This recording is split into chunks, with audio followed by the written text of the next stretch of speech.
Ok, familia, buenas noches. Estamos entonces dándole la bienvenida aquí en el Centro Internacional de Teoterapia Integral del Distrito de Broward. Y pues bendito sea Dios por tenerle aquí en esta tarde, en esta noche, y a todos los que nos acompañan físicamente y a los que nos acompañan por internet. Así que démosle un aplauso a Papá Dios por todos los que están allí. Pero un aplauso no de envidia, sino como de ganas. Bien, hoy vamos a hablar sobre el tema de hoy, se llama Descubriendo las señales. Descubriendo las señales.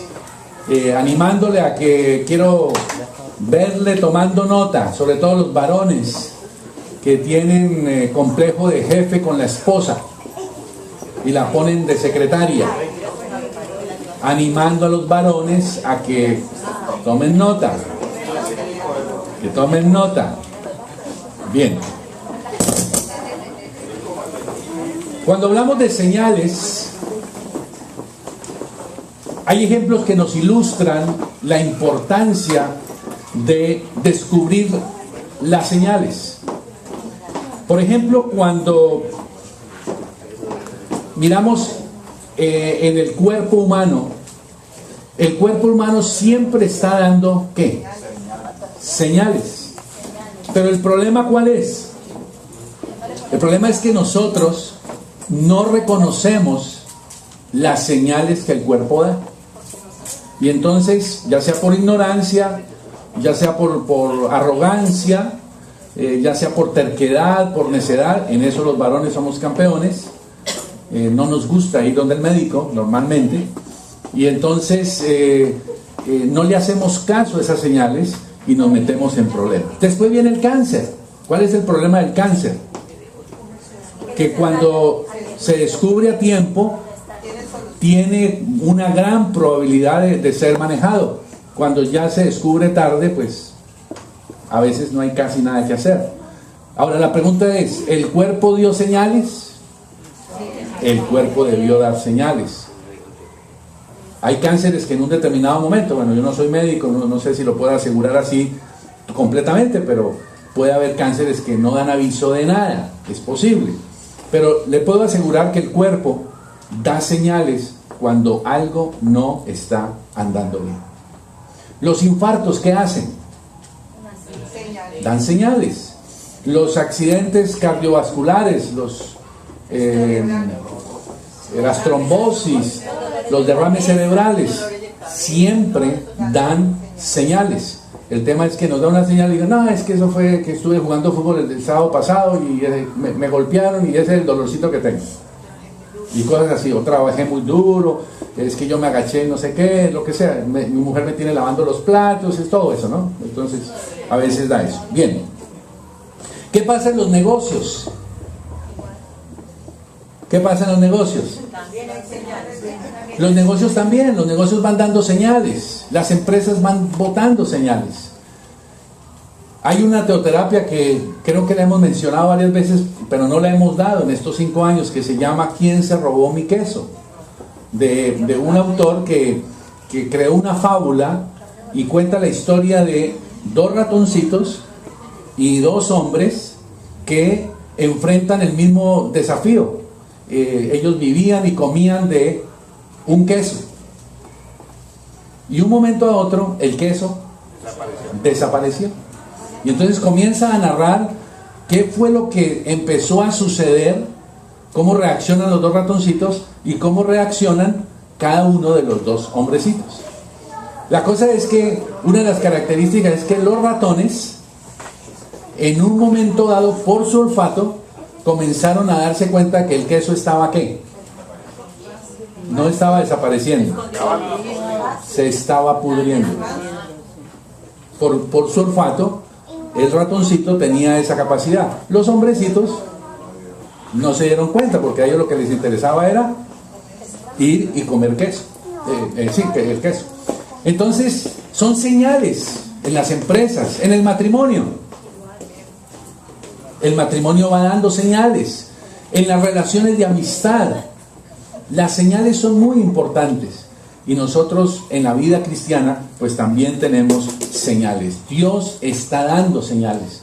solo que no las vemos, no las queremos ver, no las escuchamos o no las queremos escuchar y después estamos en problemas. Vamos a ir al libro de Habacuc. Aproveche para oxigenar su Biblia. Échele airecito a esas páginas amarillas, porque algunos tienen la Biblia como páginas amarillas.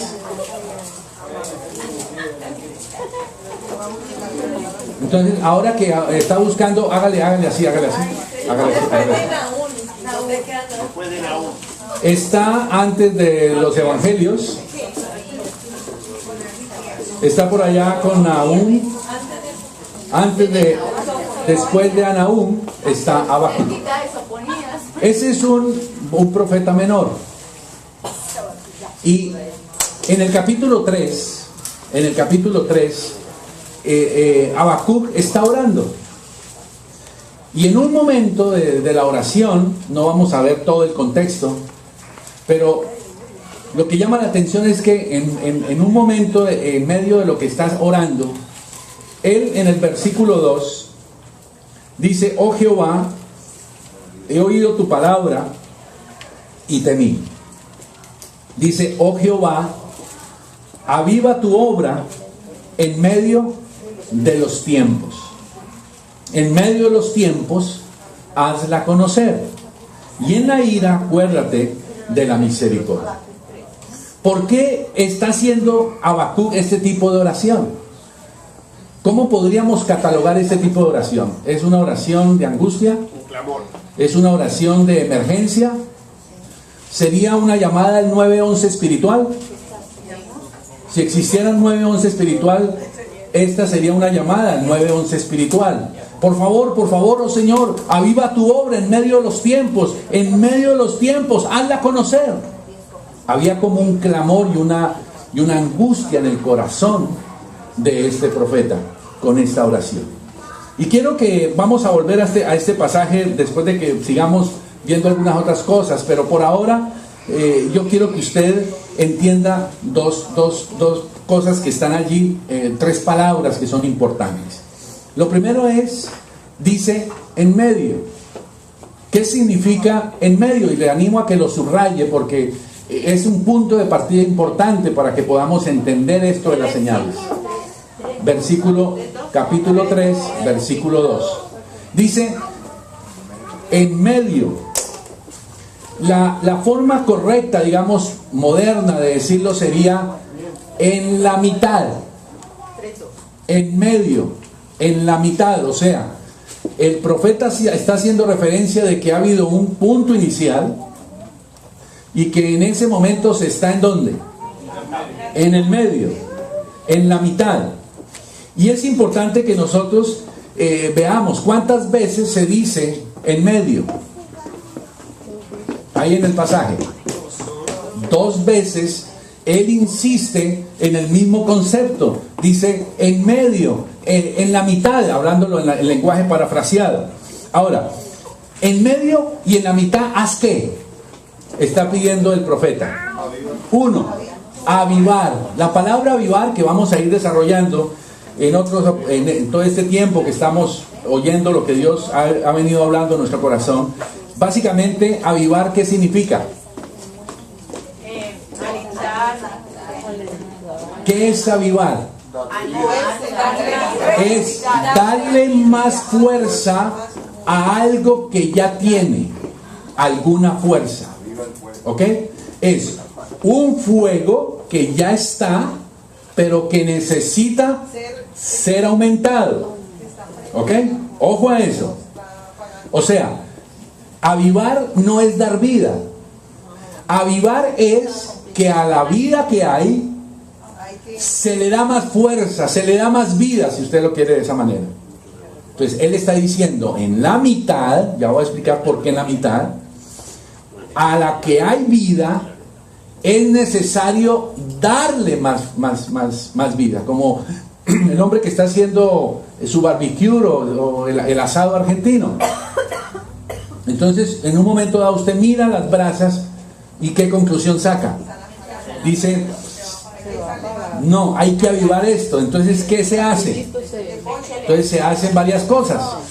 Con la tapita de la olla, o se le echa más papel, o bueno, todas las cosas, los recursos, que yo en eso no soy experto. Pero entonces ya existe fuego, pero a ese fuego hay que aumentarlo, aviva. Y lo otro que él pide allí es que, por un lado, avivar, en medio de los tiempos, avívalo. Y segundo, hazla conocer. O sea, que salga hacia afuera, que eso que está allí debe ser conocido afuera. O sea, ¿cuál era el problema que había en ese momento? Uno, que los que estaban con algo de fuego estaban muriéndose lentamente, estaban perdiendo la fuerza. Y en segundo lugar, el pueblo de Israel no estaba haciendo conocer la razón de su fuerza, que era ¿quién? Dios. Por eso el clamor del profeta, que dice: Dios, en medio de, haz por favor dos cosas: aviva y haz conocer. Bien, ¿por qué en medio? Cuando usted está en la mitad de algo, ¿cómo se puede llamar ese tiempo? Usted cuando está en la mitad de algo, usted tiene la misma distancia entre regresar al punto inicial y seguir hacia el objetivo. Porque usted está ¿en dónde? Está en la mitad. Cuando usted está en la mitad, ¿qué tentación tiene? Devolverse. Porque en un momento dado usted dice: no, pues estoy a la misma distancia, me puedo devolver. Luego entonces podemos decir que la mitad, apúntelo allí, es un tiempo de decisión. Es un tiempo de decisión, y subráyelo en su corazón. Porque todo esto que el Espíritu Santo nos está hablando en este tiempo, ya ustedes saben que pues por la gracia de Dios nos lanzamos con mi esposa a un ayuno, y todo esto, estos 13 días de ayuno, son parte de lo que estamos compartiendo con ustedes, de lo que Dios quiere que sepamos. Usted verá si confía en Dios y en su líder. Esto es lo que Dios quiere que trabajemos, y hacia allá vamos, y lo vamos a hacer, y lo estamos invitando a que usted lo trabaje en el corazón y lo hable con el Espíritu Santo y tome sus decisiones de acompañar o no esto. Pero es usted el que tiene que dejarse convencer por el Espíritu Santo. Entonces, estando en la mitad, es un tiempo de decisión, es un tiempo clave, es crítico en los temas de decisión. Ahora, ¿cómo son las cosas, por ejemplo, hablando de la vida cristiana? O no, antes de la vida cristiana, hablemos, por ejemplo, al principio del matrimonio. ¿Cuál es el principio del matrimonio? No en cuanto a los principios, sino el principio del matrimonio. Pues es el noviazgo. ¿Y cómo son las cosas en el noviazgo?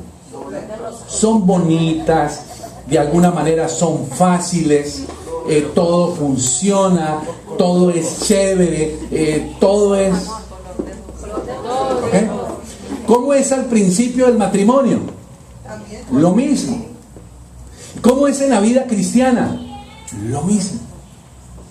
Usted comienza la vida cristiana y usted empieza a ver resultados. Usted no ha abierto la boca y Dios ya le empezó a dar respuestas. Usted levanta la mano y ya ve cosas y usted dice: wow, ¿qué es esto? ¿Sí o no? Dios al principio, cuando estamos en el principio, todo es fácil. Hay entusiasmo, hay desafío, hay cambio. Cualquier cambio, sí, voy a cambiar. Y usted y yo entramos en ese primer amor, y todo es, uno dice: con Dios esto es increíble. Entonces está uno en esa luna de miel con Dios. Pero llega un momento en que ya pasando el principio, vamos llegando ¿hacia dónde? Vamos llegando a la mitad. Y entonces en la mitad, o antes de la mitad, ¿usted qué empieza a percibir? ¿Qué le va pasando a su matrimonio después de 5, 6 años, 10 años? Que todavía no es la mitad de su matrimonio. Está grave todavía. Yo, por ejemplo, creo que estoy en la mitad de mi matrimonio. 32 años. Ya pasó la mitad. Ana lo dice que no. Yo sí estoy en la mitad. 32 años, son otros 32. Y yo tengo 55. ¿Cuánto da, señor matemático? 87. ¿Ah? 87 años. 3 años más, está bien. ¿Dónde se los firmo? Bueno, ¿me entienden? Yo estoy en la mitad de mi matrimonio. Puede de pronto un poquitico más adelante la mitad del matrimonio. Y entonces la pregunta es, ¿cómo se hace para eso? Y entonces usted y yo decimos, no, pues o el tipo es un mártir o ella es un mártir. ¿Me entiende? O al mínimo uno de los dos es mártir. Y uno en el fondo dice, no, eso está, no, eso no. ¿Por qué eso? Porque en la mitad, ya hablando de la vida cristiana, ¿qué empieza a hacer Dios después del principio? Resulta que ya Dios no hace los mismos milagros que antes. ¿Por qué? Porque uno está acostumbrado. ¿Cuál es la razón? La razón es que Dios quiere que usted crezca, que yo crezca.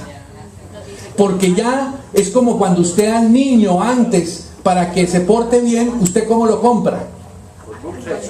Usted le dice, pórtese y yo le doy un chocolatico. Y antes de que él pida el chocolate, tome el chocolate. Pero cuando usted quiere que el niño aprenda algo sin chocolate, ¿qué va a pasar? No lo hace. Ya no lo hace. Y va a empezar a rebelarse. O en un momento dado ya no quiere chocolate, ya quiere otra cosa. Y nosotros en la vida cristiana nos pasa lo mismo. De pronto Dios comienza a quedarse como quieto. Y entonces uno empieza a decir, pero ya no, Dios no funciona. Pero ya Dios no me oye. Pero yo antes estaba en mi corazón, yo antes oraba y lloraba y tenía una experiencia increíble. Ahora me estoy volviendo seco, estoy duro. Algo pasa. Y empieza uno como a hacerse cosas. Y empieza uno, pero yo antes era espiritual, pero ¿qué pasó ahora? Ya usted la Biblia no es lo mismo que antes. ¿Por qué eso? Porque estamos antes o muy cerquita de la mitad. Por eso el profeta dice, en la mitad se necesitan dos cosas. Pero primero es la primera. ¿Cuál es la primera? Avivamiento, del cual vamos a estar hablando. Pero por ahora, tome como referencia esto que estamos hablando. Apunte por favor, hay 3 panoramas en el escenario cuando esto va sucediendo en la mitad del tiempo. Por eso es que cristianos de años, cuando ven a un cristiano que está comenzando como Steven, de pronto se le acercan y le dicen, ay, Steven, tranquilo, eso se le va a pasar, papi. Cuando yo empecé fue así, ya se te va a pasar. ¿Me entiende? Como cuando usted ya tiene 30 años de matrimonio, 40 años de matrimonio, y usted mira a su sobrino recién casado. Y entonces usted lo mira y le dice, tranquilo, papito. Cuando tenga 15 años hablamos, hermano. Ya se le va a pasar esa traga que usted ahí anda como cara de bobo. ¿Me entiende? Somos crueles aún en eso. Y en las cosas de Dios a veces somos fríos así. Y entonces decimos, ya se le va a pasar. Por eso hay 3 escenarios posibles. Primer escenario, el cristiano se cansa. Se empieza a cansar. Ya le pesa todo. Quiere irse a descansar, se siente fatigado, todo le pesa. Primer escenario, el cristiano ¿se qué? Se cansa. Segundo escenario, el cristiano se acostumbra. Ese es el primer nivel. Empieza a sentirse cansado, pero de alguna manera dice, no, tengo que seguir. Entonces se acostumbra. Entra a un segundo nivel que se llama se acostumbra. Baja el estándar de desafío, baja el estándar de responsabilidades, se relaja, se acomoda, es capaz de vivir en el ambiente cristiano y es capaz de vivir en el mundo. ¿Cómo le parece? Se mueven los dos ambientes con una facilidad increíble. Cuando está en el ambiente del mundo, actúa como la gente del mundo. Y cuando está en el ambiente cristiano, actúa en el ambiente cristiano y hola, aleluya, gloria a Dios, no sé qué, pero allá en el trabajo no le sale un gloria a Dios ni por equivocación. Y cuando le pisan el callo, no dice precisamente gloria a Dios. ¿Estamos? Entonces, el segundo escenario es ese. El tercer escenario, ¿qué es? Que el cristiano, apúntelo por favor, comienza a creer que lo sabe todo. O sea, ese cristiano llega a un tope. Entonces dice, yo ya llegué al tope, yo ya sé. Es ese tipo de cristiano que cuando uno dice, abramos la Biblia por favor, Juan capítulo 14, ya sé la que va a hablar el líder, Juan 14, 6, sí, Jesucristo es el único camino, la verdad, ya sé lo que va a predicar el líder. ¿Me entiende? Que vamos a Malaquías, ya sé lo que el líder va a hablar, nos va a echar la mano al bolsillo y nos van a dar duro con el diezmo. Segunda de Crónicas 6:32. Ya uno dice, ya. ¿Me entiende? Ya uno empieza, ya lo sabe todo. Cuando va a una pastoral y uno le va a compartir un versículo a ese discípulo, él ya lo sabe. Dice, sí, líder. Sí, la parábola de los talentos. Sí, ya sé lo que...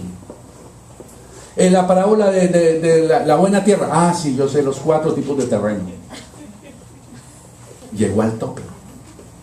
Ya no necesito estudiar más. Ya no necesito estar dispuesto. No. Entonces, ¿cuál fue la primera etapa? Me cansé. Ya la venida al adiestramiento, la venida a la reunión, el buscar a Dios. Usted siente un cansancio. Uy, Dios mío, en la mitad del camino. Segunda instancia. Se va uno acostumbrando.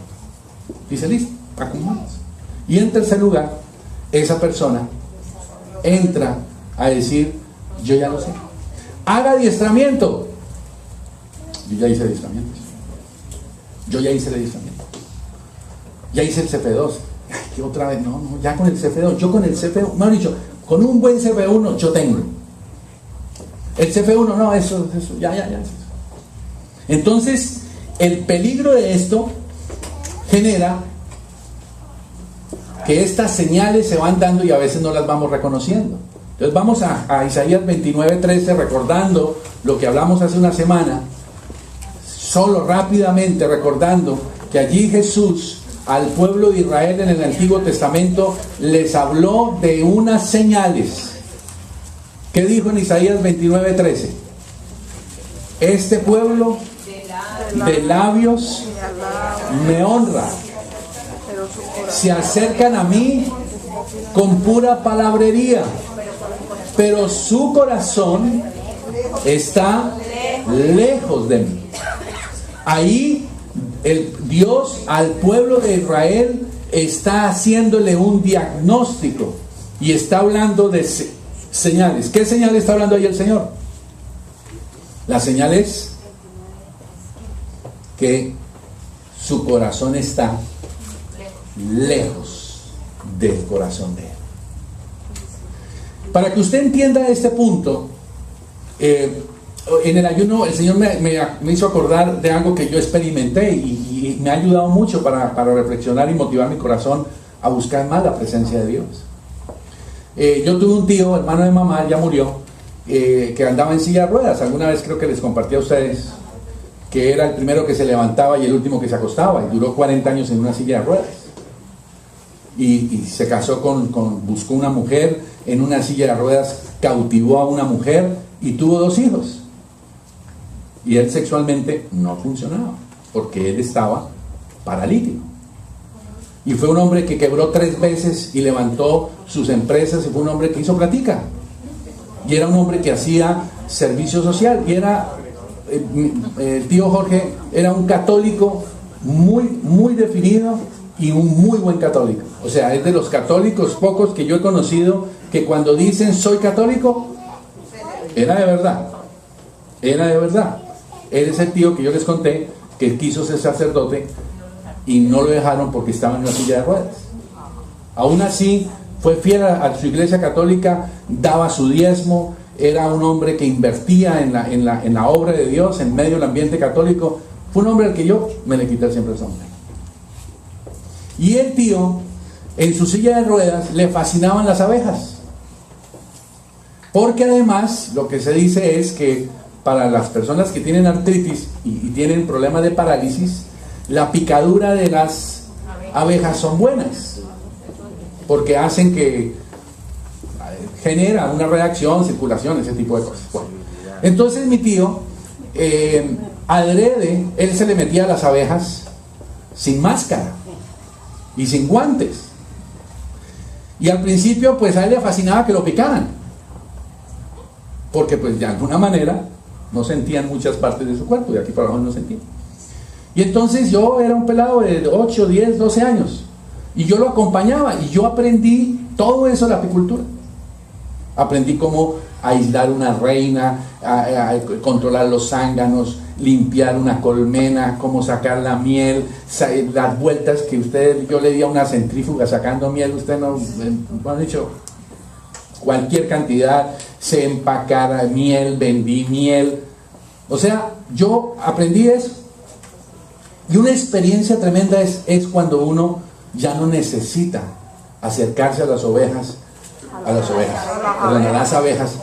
sin guantes y sin máscara. Y entonces lo que la gente dice, ay, es que ya las abejas lo reconocen, ya lo conocen a usted. No es que lo conozcan a usted. ¿Qué es lo que ellas distinguen? El miedo. ¿Ah? El olor. El olor. Ellas distinguen el olor. Y entonces cuando usted se acerca, la abeja ya le conoce a usted. Entonces ella no lo pica. Ahora, ¿se acuerdan que hace una semana hablamos de los vestidos? Del vestido de Jacob, que la madre le puso el vestido de su hermano Esaú, y su padre, estando ciego, fue engañado. ¿Por qué? Por el olor. ¿Pero el olor de qué? Del vestido. O sea que él olió el vestido y dijo, sí, este es el olor de Esaú. Solo que Jacob se había puesto los vestidos de Esaú. Ahora, ¿qué capacidad tenía? ¿Cómo había desarrollado esa capacidad Isaac para conocer el olor de su hijo? Estando, la única manera de poder reconocer el olor, estando juntos en intimidad. ¿Cómo aprendieron las abejas a reconocer mi olor? Estando allí, juntos. Y resulta que el tío llegó la hora en que ya las abejas no lo picaban. Y él quería que lo picaran. Y mi mamá me decía, pero mire, las abejas lo van a matar. ¿No? Y resulta que a mí ya no me picaban. A veces de pronto alguna abeja llegaba y ¡pum!, le pegaba a uno. Pero ya uno, la picadura, uno ya la recibía y el mismo cuerpo también ya no reaccionaba con esa hinchazón. ¿Qué es lo que Dios quiere que nosotros tengamos con el Espíritu Santo y con Papá Dios y con Jesús? Eso, intimidad, para que usted pueda oler la fragancia de Dios y el Espíritu Santo pueda olerlo a usted y pueda decir, este es el olor de la intimidad, es el olor del cariño. Miren entonces que allí está claro en Isaías 29:13, ahí está la señal, sus corazones están lejos de mí. Vayamos a Mateo capítulo 15, rápidamente. Señales que el Señor dio. Aquí lo vimos en el Antiguo Testamento, ahora en el Nuevo Testamento. Mateo capítulo 15. No vamos a leer todo el pasaje, le doy la referencia desde el 1 al 9, pero en su momento, en el versículo 7, el Señor les dice, hipócritas, bien profetizó Isaías. Mateo 15, versículo 7, hipócritas, bien profetizó de vosotros Isaías cuando dijo, ¿este pueblo qué? De labios me honra, mas su corazón está lejos de mí. El mismo concepto que habló en el Antiguo Testamento, aquí aparece en el Nuevo Testamento. Jesús dando ¿qué? Señales. En vano me honran, enseñando como doctrinas mandamientos de hombres. Bien, entonces pueden suceder tres cosas finalmente cuando el proceso se inició. ¿Con qué? 1, me cansé. 2, me acostumbré. 3, me las sé todas. Pueden suceder tres cosas. Primero, vamos a 2 de Timoteo capítulo 4.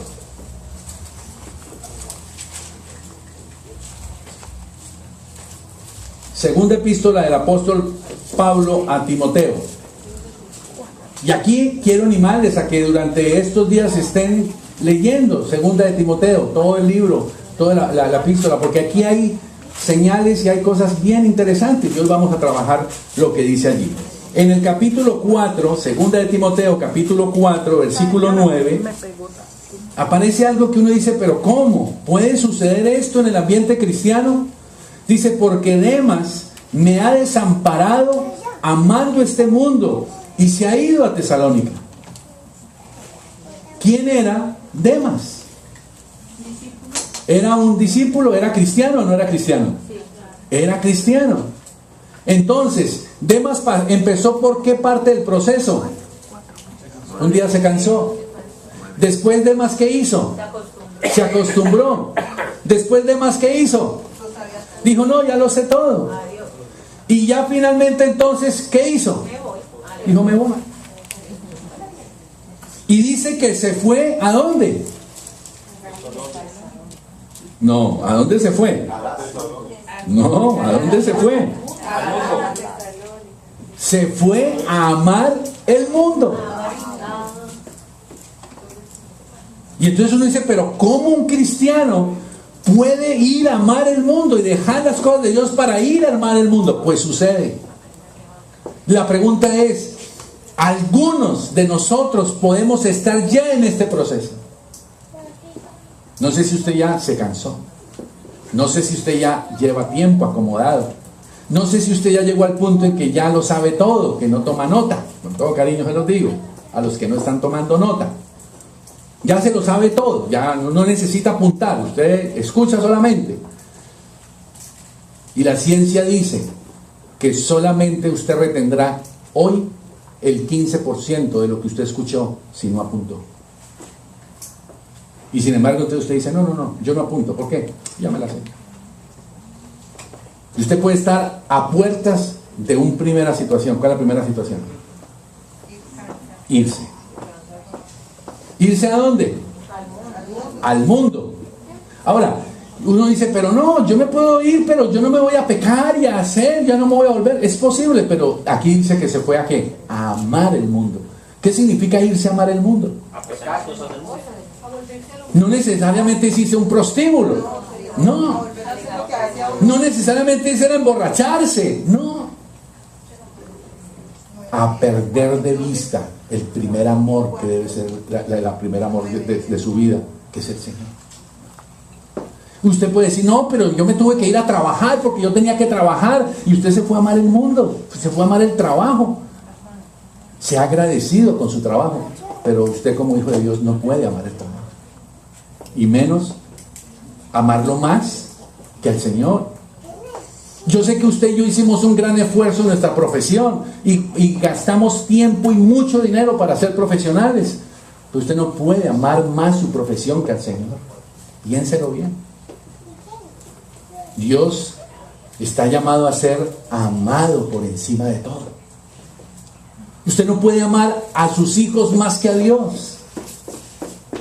Usted no puede amar a su esposa o a su esposo más que a Dios. Y ese es el problema que estamos teniendo, que tenemos una mezcla de prioridades y tenemos metido al Señor ahí en medio de cosas. Y entonces al Dios lo amamos un ratico, después amamos el trabajo, después amamos al marido, después amamos los amamos la y estamos fornicando. ¿Qué significa fornicar o adulterar?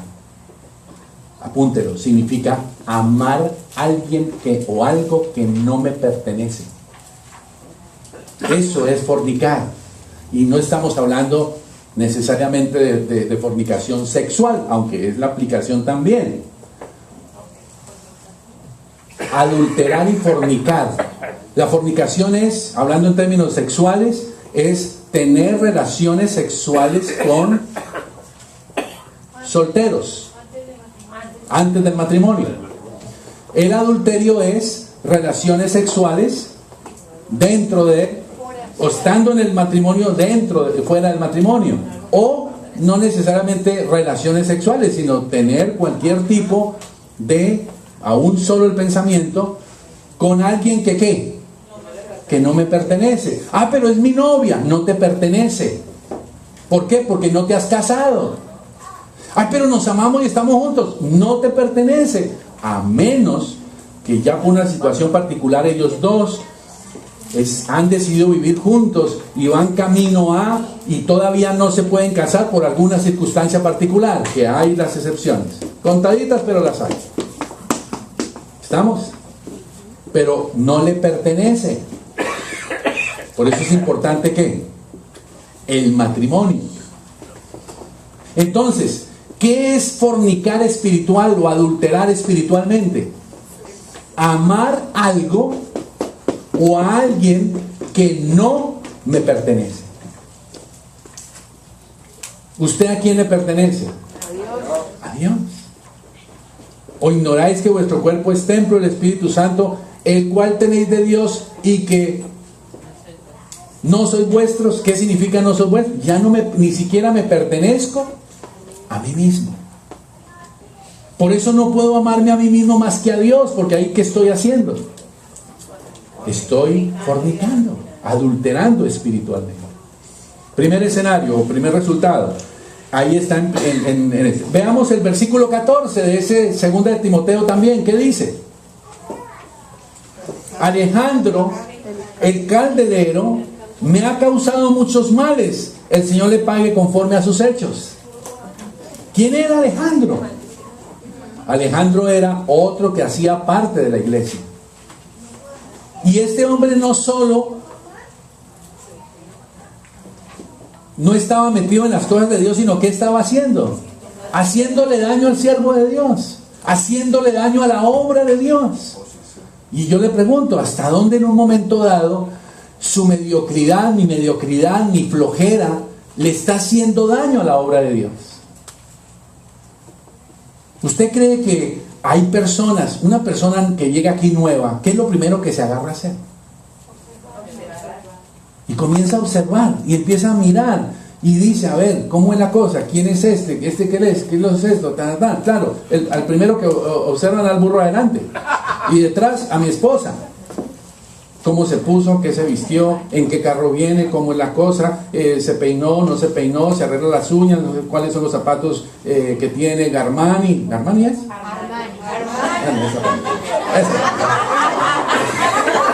Gamín, Armani. ¿Me entienden?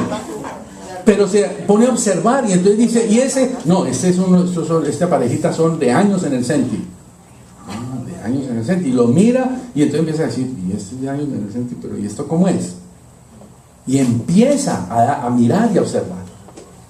Y yo le pregunto, su mal o su buen testimonio, o en este caso particular, nuestro mal ejemplo, ¿qué estamos haciendo? Estamos metidos en el versículo 14. Estamos como este calderero haciendo ¿qué? Haciendo daño a la obra de Dios. ¿Por qué? Porque una personita nueva puede venir y decir, y estar 1, 2, 3 reuniones y decir, no. A esos cristianos me desanimaron, yo a eso no vuelvo. ¿Por qué? Porque mire, estoy viendo esto, estoy viendo aquello. ¿Me entienden? Entonces, ojo con eso. Ahora, el segundo punto está en 2 de Timoteo, capítulo 2, versículo 16. Un poco para atrás. La persona se va. Primer punto. El segundo punto. Esos cristianos que se dejaron llevar por el proceso, no le pusieron cuidado a las señales, pueden terminar, como dice 2 de Timoteo, versículo 16 al 18. Usted y yo podemos terminar. Dice así: mas evita profanas y vanas palabrerías, porque conducirán más y más a la impiedad. Su palabra carcomerá como gangrena, de los cuales son Himeneo y Fileto. Ahí tiene usted para un nombre para su hijo. ¿Qué le pasó a estos dos? Léalo en el versículo 18. Que se desviaron de la verdad. En la mitad de su caminar con el Señor, ¿qué hicieron? Se desviaron de la verdad. ¿De cuál verdad? Entonces aparecen los cristianos equivocados, que comienzan con doctrinas especiales, cristianos que empiezan a plantear cosas, y uno empieza a escuchar cristianos que dice uno, wow. Cristianos que dicen, no, eso del ayuno no es necesario. No, eso de por qué el devocional en las mañanas, no, eso puede ser en la tarde. Ah, eso del diezmo, no, miren, yo les puedo probar, llevo 15 años de cristiano, 10 años llevo sin diezmar y no me ha pasado nada. Cristianos equivocados. Eso del Padre, no le hagan tanto caso a eso del Padre, porque lo que los pastores y los líderes quieren es que los honren a ellos. Y empieza el desvío ¿de qué? De la verdad. Y llegan cristianos al punto de empiezan a decir ataduras, herencias de maldición, demonios. No, eso es puro cuento. Todo eso lo enseñan es para manipular. Ya la persona es como dice, se desviaron de la verdad. ¿Qué estaban diciendo? Siga leyendo. Diciendo que la resurrección ya se efectuó. Mientras enseñan y hablan eso, ¿qué van haciendo? Van trastornando, ¿qué? La fe de otros. La pregunta es, usted dice, no, pero yo estoy lejos de eso. Yo estoy lejos de eso. Yo estoy lejos del famoso Himeneo. Yo estoy lejos del famoso Alejandro el candelabro, no, el candelero. ¿Me entienden? ¿Por qué? Porque es como cuando los varones nos dicen, vaya donde el médico. Entonces la respuesta nuestra, ¿cuál es? Yo estoy bien. A mí la doctora me decía, 140 de presión es peligroso. Y yo digo, pero doctora, 140, 130, ¿cuál es la diferencia? Yes. Pero yo no siento nada cuando tengo 140. Usted no siente nada, pero su corazón se está esforzando más. Su corazón está esforzándose más, tiene que hacer más fuerza para bombear.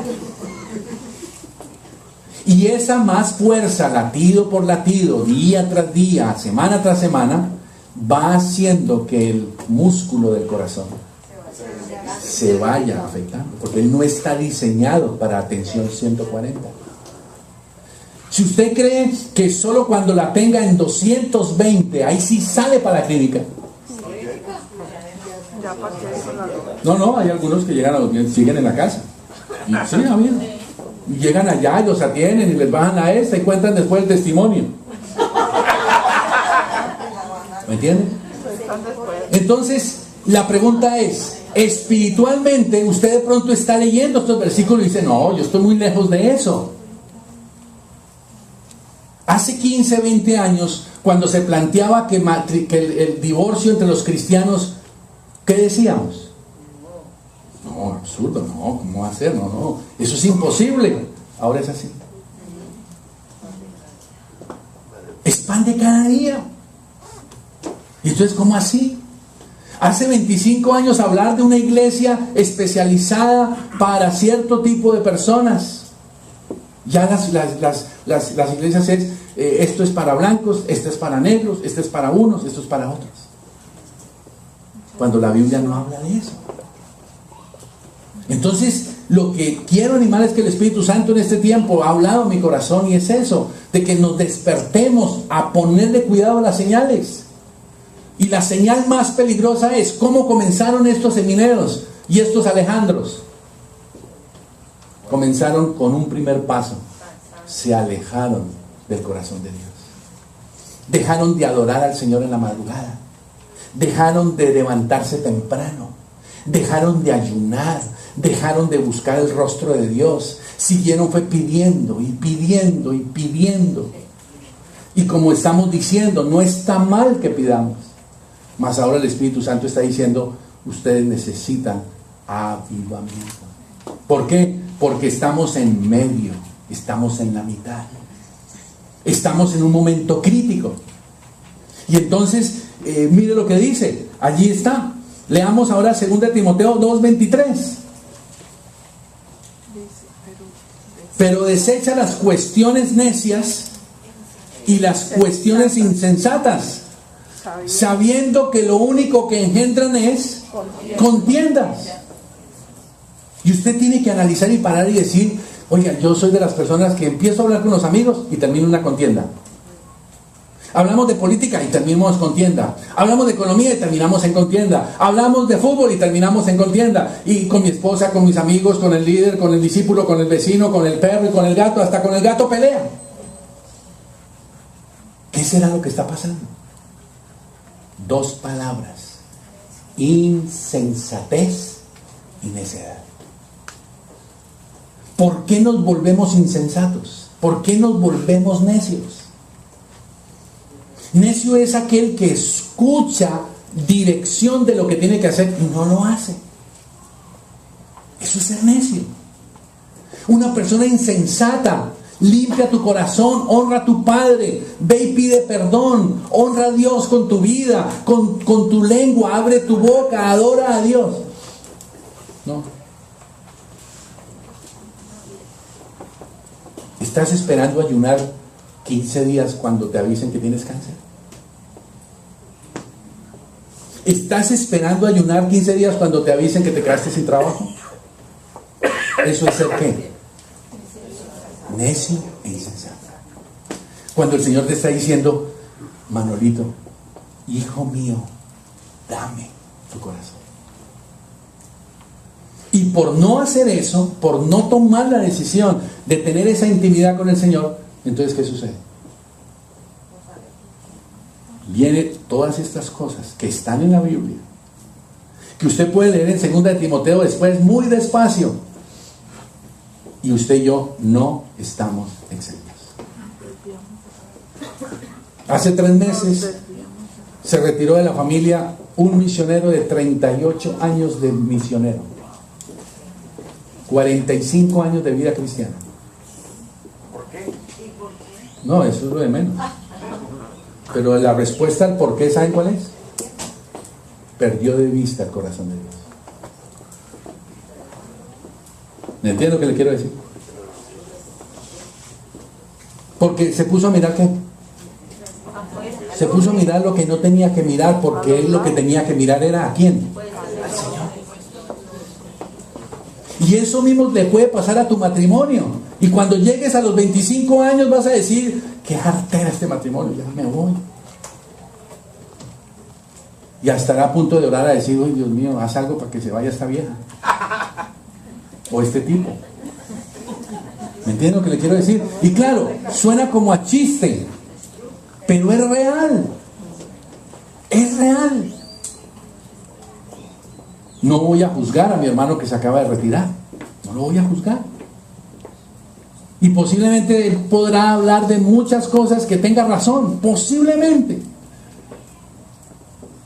De pronto Ana Lucía puede tener buenas razones para decir, estoy harta de vivir con Manuel. Seguro que las tiene. Porque yo soy desordenado, porque yo ronco, porque de pronto soy de mal genio, por muchas cosas que ella sabe y ustedes se han dado cuenta. Y en el fondo, Ana Lucía podría sacar esa conclusión y decir, ay, qué jartera vivir ya con Manolito. Pero según la Biblia, si ella se agarra a mirar lo que tiene que mirar, ¿qué va a suceder? ¿Qué va a suceder? Que si ella se agarra del Espíritu Santo y a tener comunión con Dios, ella va no solo a desarrollar capacidad para vivir con la bellezura, sino que además Dios va a hacer algo con la bellezura. ¿Me entiende lo que le quiero decir? Ahora, ¿la salida fácil cuál es? Cuando usted tiene problemas en su trabajo, ¿cuál es la salida más fácil? Renuncio. Eso es lo más fácil. Lo difícil que es, quédese. Aquí en el Senti puede haber cosas que a usted no le gustan y que funcionan mal. Lo más fácil es que usted dice, no vuelvo. Lo que usted debe hacer, ¿qué es? Me quedo. Ayudar, ¿qué es lo que hay que hacer? Miren, la obra de Dios es en el único lugar de la tierra donde siempre hay vacantes. Piénsenlo. Siempre hay vacantes, porque en la obra de Dios todo está por hacer y usted lo puede hacer. Usted nunca llegará a la obra de Dios y dirá, líder, yo quiero hacer algo. Aquí no hay nada que hacer. Vaya, siéntese. ¿Sabe cuál es el problema de nosotros? Que llega un punto en que pensamos que ya no somos ovejas. Piense lo que significa eso. Ya no soy oveja. Entonces, ¿qué pasa cuando ya pienso que ya no soy oveja? ¿Cuál es la realidad y la necesidad de la oveja?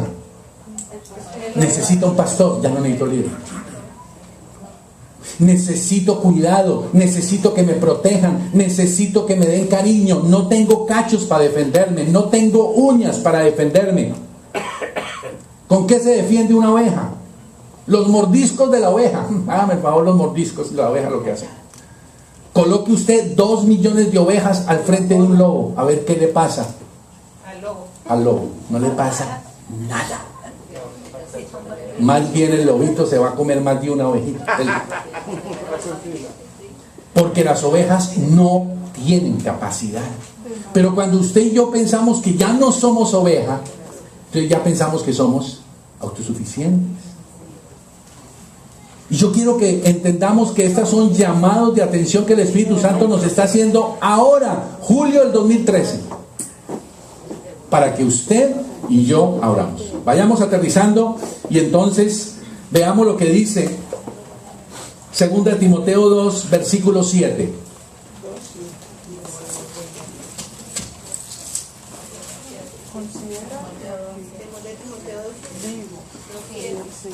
Dos 7. Con esto estoy terminando. Y le estoy diciendo de parte del Espíritu Santo. ¿Qué dice? Vamos a leerlo todos. 1, 2, 3. Considera lo que digo. Y el Señor te dé entendimiento en todo. Vuelva a decirlo, vuelva a leerlo. Considera lo que digo. Y el Señor te dé entendimiento en todo. Usted tiene dos alternativas esta noche. Usted decir, eso a mí no me va a pasar. Eso no es para mí. Manuel está exagerando. Eso es para el vecino. Eso debe ser para fulano. O usted tiene la alternativa de decir, Dios, voy a considerar seriamente esto. ¿No será que estoy en el primer paso? ¿Ya estoy cansado? ¿No será que estoy ya en el segundo paso? ¿Cuál era? Estoy aburrido, acostumbrado. ¿No será que estoy en el tercer paso? Ya me lo sé todo. ¿No será que estoy a punto de irme? ¿No será que estoy lleno de necedad e insensatez? Considera lo que el Espíritu Santo te está diciendo. Y que el Espíritu Santo te dé entendimiento. El que tiene oídos para oír, oiga. lo que el Espíritu tiene para usted. El Espíritu Santo nos está llamando a dar un giro en nuestra relación con Él. Él quiere que no busquemos al Señor y lo busquemos a Él por lo que nos puede dar, sino por lo que Él es. Y en eso el Espíritu Santo quiere que nos mantenga. Dios quiere su corazón. Dios no quiere su plata, ni mi plata.